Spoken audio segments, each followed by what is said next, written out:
All right. This your boy Money Mitch TV coming to you straight off the hip. Car Chronicles. This is a live stream show. All right, just I was just thinking and driving, and I just been watching a lot of stuff. First things first, RIP to the great legend Hulk Hogan. Uh, Somebody that I grew up watching in uh, in WWF slash WWE, WCW. Um, for those, the people who was born after 1998 that never saw Hulk Hogan wrestle until maybe people don't know Hulk Hogan ran the 80s and the 90s. He was that guy in the 80s and the 90s, and and he had quite a bit of a run in the early 2000s in wrestling. So yeah, RIP to Hulk Hogan. Also RIP to another legend, um, Markham Jamal Warner, aka Theo from the Cosbys, aka just a great actor. He died 54 years old. Died of a drowning. I don't know where the drowning took place, but he died of a drowning. Uh, Michael Jamal Warner been in the acting industry for maybe about 30 years, more than 30 years really, since the 80s when the Cosby Show, and then also he did various roles in other movies, and also he had a sitcom uh, that was very funny in the 90s, Malcolm and Eddie, and then also he had another sitcom where he plays a doctor at a hospital. I forgot the name of the sitcom. Chat, just correct me and give me the name of that sitcom. But yeah, Michael Jamal Warner was, great actor. He wasn't like the A-list celebrity, but in the black community, he was very recognizable. He was a very good actor. Plus, he was an amazing musician. He played guitar. He played for a band. All of that. Also, RP to another legend, Ozzy Osbourne. Uh, rock star, philanthropist, all of that. Ozzy Osbourne is. So it is what it is. All right. First things first. Just want to just talk uh about some things I've been seeing about like stuff about the passport bros and also the relationships. Also want to talk about some sports and all of that. Um, it's crazy. Like it's been a lot of influx of you know guys becoming passport bros, going to different countries to find love and trying to figure out what who is the perfect mate for them. And guess what? I don't disagree with the passport bros, but I feel like passport bros need to be a little more careful going to these other countries because some of these countries do not like uh, certain ethnicity of men, especially like black men, where now passport bros is not mostly black guys. Just to give you example, most passport bros are white. If you notice that, if you're in that passport bro space, most of those guys are white. And the reason why I know because there's and most of those white guys that's passport bros are in the military. I mean, they traveled around the world and they have or they're married or been with different type of women that's in that space. It's just now within the past 5 to 10 years, more black men are becoming passport bros. So so black women, I just want to just let you know, most of the passport bros are not black men. A lot of them are the white men, and and passport bros haven't it been a trend not 10 years ago. It been a trend since the early 1900s, where where the where the military, the U, where the military, when the U.S. military was traveling to different countries for wars and all of that, and a lot of these guys that was in the military was picking up women from different ethnicities, like especially like especially in Vietnam, there were a lot of soldiers that was marrying Vietnamese women, and the Korean women and all type of women. So Passport Bros been existing for maybe almost 100 years. It just got more popularized in the last 10 years.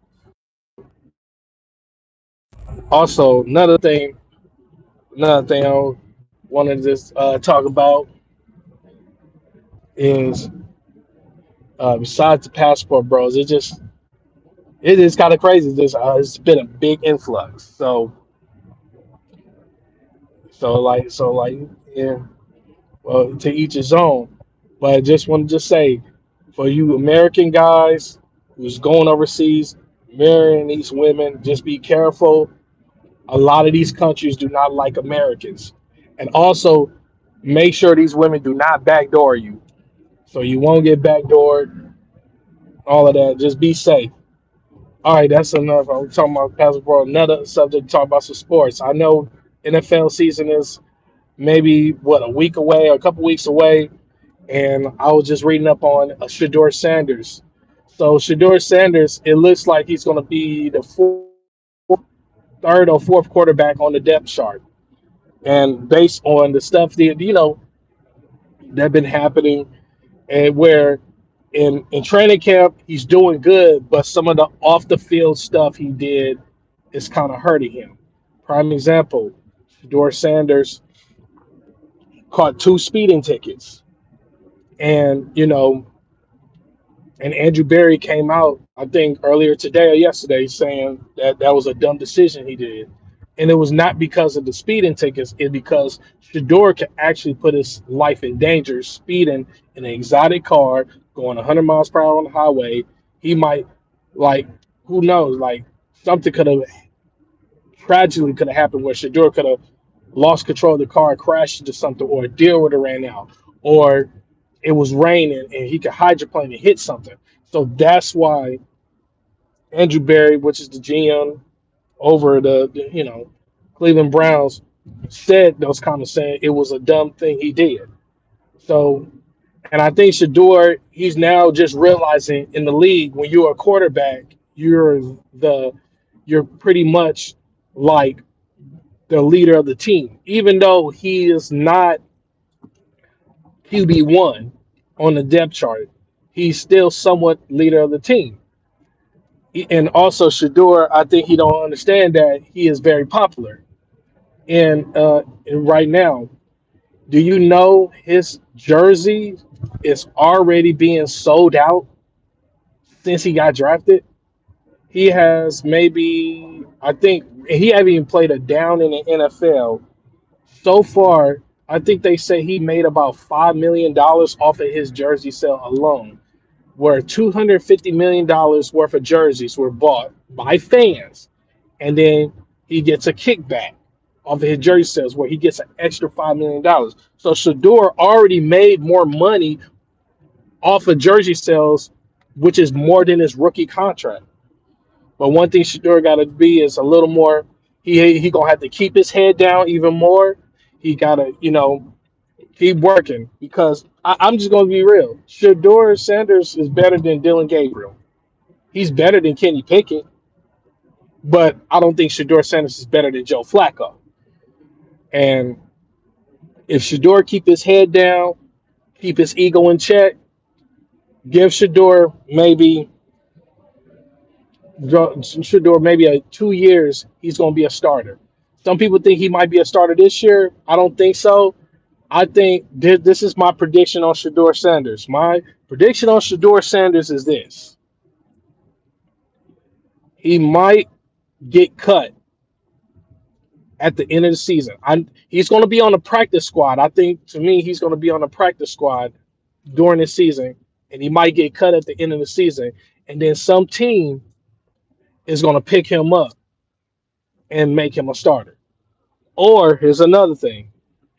I think what the Browns should do is this. The Browns should actually get his value up in preseason and then trade him at the trade deadline in the NFL season, where you could trade Shador, get you a fourth round pick or a fifth round pick.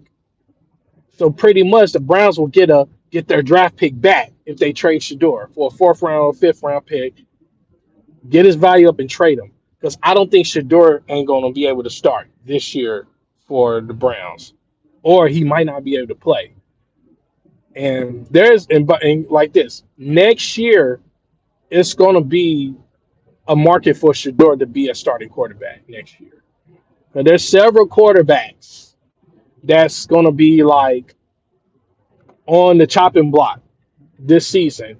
Like there's several quarterbacks in the league that's in their make or break season where if they do good this year, they're gonna stay with that team. If they do bad, that team's just gonna let them go. So the Georgia need to stay humble and keep grinding. Also, Shiloh Sanders. He's down there in Tampa Bay. I've been reading reports. Shiloh been impressing the coaches, staying humble. He's coachable. He's being teachable. He's staying out of trouble. All of that. No off the field issues. And to here's what, and I remember I talked to one of my coworkers today. I feel like Shiloh is going to get a chance to play this season, and of course, he's not starting. But if Shiloh just keep his head down and just play the game, the corporate game, like people don't understand when you play professional sports, it's just like a corporate job. It's just like going to the corporate job where yes, you got to do your job as an athlete, play on the field, but also you got to play the corporate game. Means you got to learn how to be coachable. You got to learn how to take criticism. You got to learn how to do a whole lot of stuff.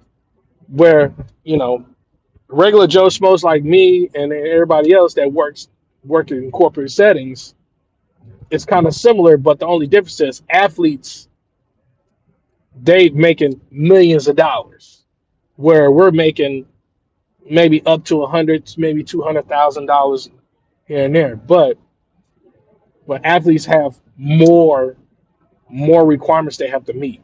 So I can see Shiloh get a chance to play this year because it's showing that they're saying that he is improving. Also, this NFL season might be a good season.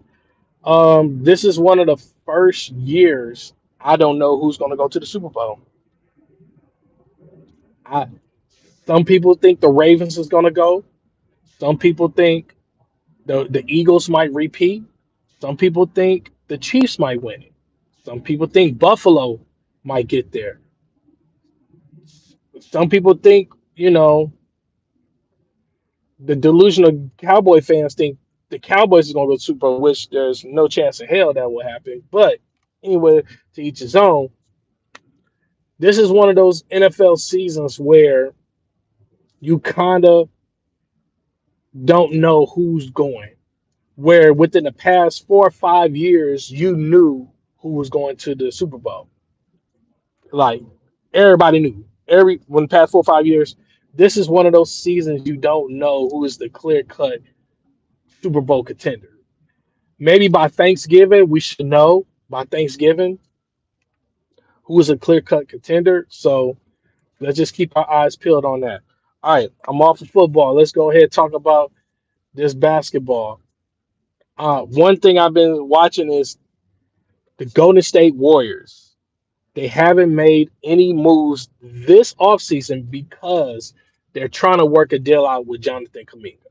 So from the stuff I read online, I think it's three teams.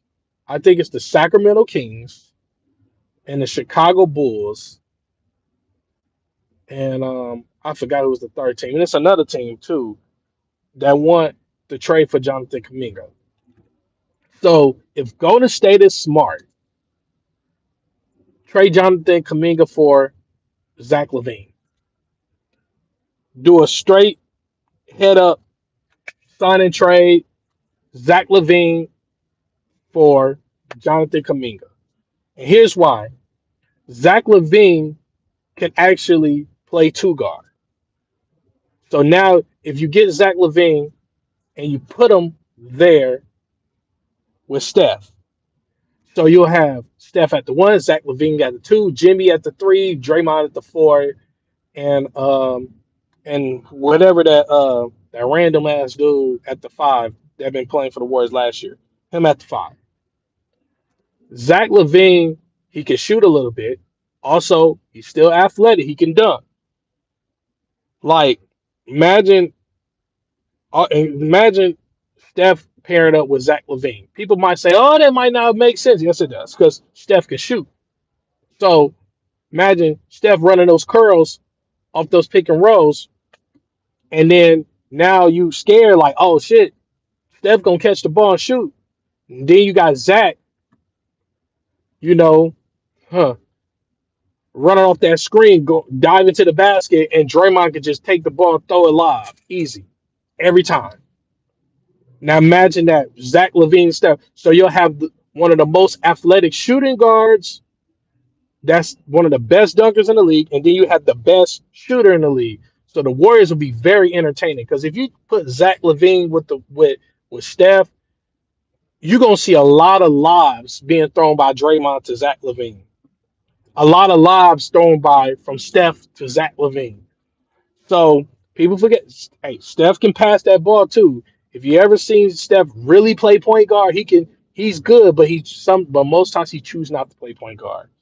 So that's what I think. I think the Warriors, if they're gonna do a sign and trade for Jonathan Kuminga, it should be Jonathan Kuminga for Zach Levine straight up.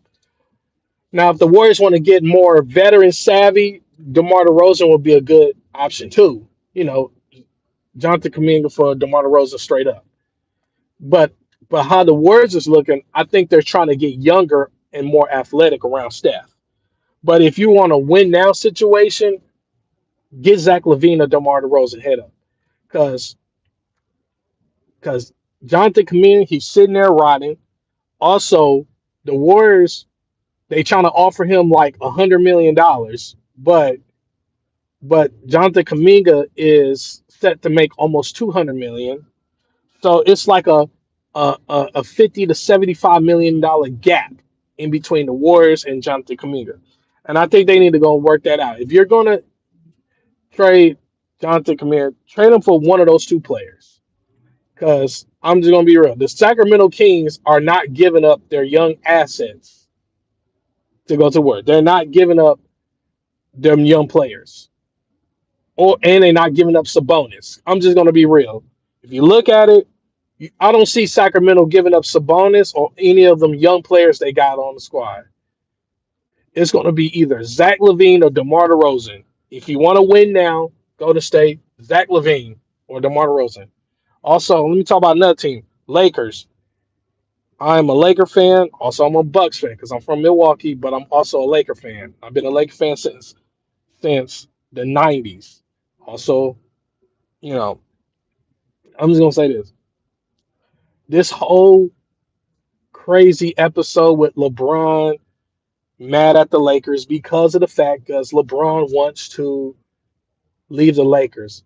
But here's my thing: I said this on a video on my TikTok page, and also I put this on one of my other episodes of my podcast. LeBron is doing what exactly I predicted. He's gonna make a lot of noise. He's gonna start complaining, start acting moody, and then he's gonna wait to mid-season to ask for a buyout. And here's the reason why doing a buyout mid-season is better than doing a buyout in the beginning of the season. LeBron opted in to his contract. It's $51 million. Remember, the Lakers is paying him, and plus they prorate these contracts. So if LeBron may wait to mid-season, the Lakers can buy him out at $25 to $27 million. And some people are like, "What? Yeah, think about it. $51 million at the beginning of the season. That's what he opted into. By mid-season, the money the Lakers will owe him is $25 million. So the Lakers can write a check for $25 million, buy him out mid-season, and then LeBron can go to a contender. So a lot of people don't know that. That's how some of these contracts are. So it's easy for the Lakers to write that $20 million check and let LeBron go. Or they can waive LeBron in the middle of the season, stretch the last portion of his contract for 2 to 3 years. Where if they got $25 million left, they can waive LeBron, stretch him out for 4 years. That's $5 million. Remember, this ain't the first time the Lakers had amnestied or did stretch provisions on people's contract. Remember, they did it for Luol Deng's contract. They did it for Ron Artest's contract. They did it for Timothy Mozgov's contracts. Remember, the Lakers have done this several times. If they do it for LeBron, $5 million will hurt them in the future. But if they make the right moves, that $5 million will come up maybe a few years down the line. So so that's the thing. The Lakers are they know what they're doing. They just gonna let LeBron make all the noise he's gonna make. They're gonna wait. They're not. And here's the thing: Brian Windhorst saying some BS, saying there's some teams that want to trade for LeBron. Let's just be real. Teams that want to trade for LeBron is teams with no cap, with a lot of cap space. Like I can see a team like Brooklyn trading for LeBron because they need to sell out the arena. And you think LeBron is going to go to a Brooklyn? No. LeBron is 40 years old, will be 41 in a couple months. You think somebody is going to trade for LeBron, give up young assets or assets that's in their prime for LeBron? I don't see that. Now, if LeBron was 31 years old, if he was a 31 years old LeBron, then I could see 29 other teams lining up to get LeBron. But since LeBron is 41,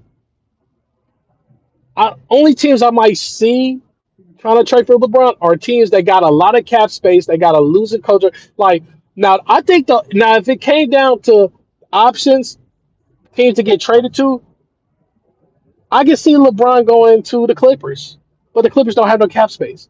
I can see LeBron going to now. Let's just say this: teams with a lot of cap space. Let's just say San Antonio, they got cap space.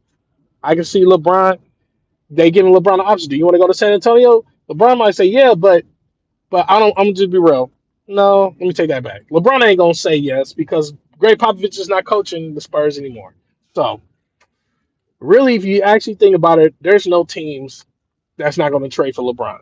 Now, when LeBron gets waived or he gets bought out, 29 other teams is gonna try to sign up for a mid-level exception.